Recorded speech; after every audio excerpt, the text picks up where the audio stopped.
Aujourd'hui, parlons de l'alimentation vivante, de ses effets positifs et aussi de ses effets négatifs.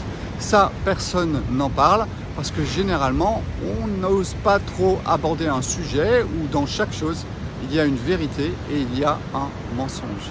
Bienvenue dans le monde du yin et du yang et nous allons entrer dans la compréhension du manger cru. Quand je mange cru, je vais manger, allez, à 99%, les personnes vont manger végétal. Très peu de personnes vont manger de la viande crue. Et pourtant, ça serait la seule chose, yang, le muscle, la contraction, qu'ils pourraient manger cru.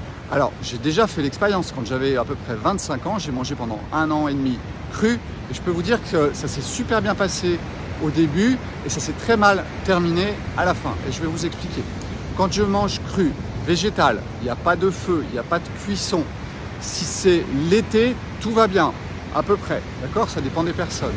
Mais on va dire qu'au début, tout va bien. Surtout si vous sortez d'une alimentation où il y avait beaucoup de viande, eh bien ça va avoir un impact sur votre corps et ça va le rééquilibrer. Les excès de viande, les excès de sel, les excès de yang vont être équilibrés par les excès du yin, du froid, du végétal. Donc au début, tout va bien se passer. Vous allez sentir plein de choses dans votre corps, ça va circuler mieux. Moi, je me souviens aussi, j'ai appris à magnétiser, je devenais super sensible. Je vous rappelle que la sensibilité, c'est le côté du yin.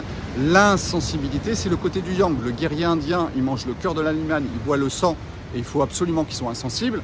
Alors que le sorcier, il est végétarien et lui, il est dans la sensibilité, voire l'hypersensibilité en prenant des plantes.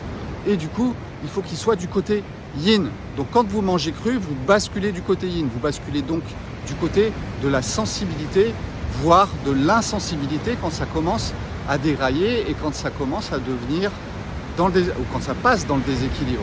Donc manger cru, je suis d'accord, vous allez avoir des enzymes qui vont prédigérer pour vous à l'intérieur de votre estomac et de votre intestin. Vous allez avoir des vitamines qui ne sont pas modifiées par la cuisson, mais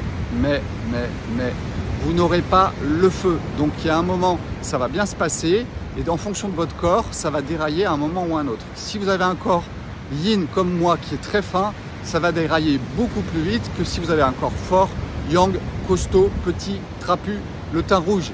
Et là, vous pouvez manger cru pendant beaucoup plus longtemps. Donc vous voyez, ça dépend vraiment de chacun et ça dépendra aussi de votre alimentation avant de passer au cru. Si vous avez une alimentation très carnée, ça va vous équilibrer, ça va vous faire beaucoup de bien. Si vous aviez déjà une alimentation végétarienne, vous allez basculer un peu plus vite du côté du déséquilibre. Surtout si vous commencez à faire ce type de régime avant l'hiver, à l'automne, vous décidez ça y est, maintenant il faut que je mange cru. Si vous le faites à l'été, ça va déjà mieux se passer.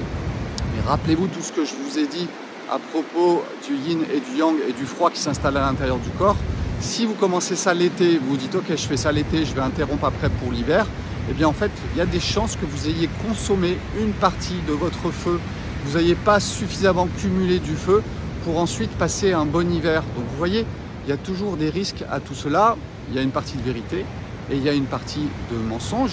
Le yin et le yang, ça nous apprend à avoir une vision globale sans être dans un dogme et c'est ça le plus important, hein, et c'est pour ça que j'insiste autant sur tout ça, parce que ça nous donne une autonomie et une liberté.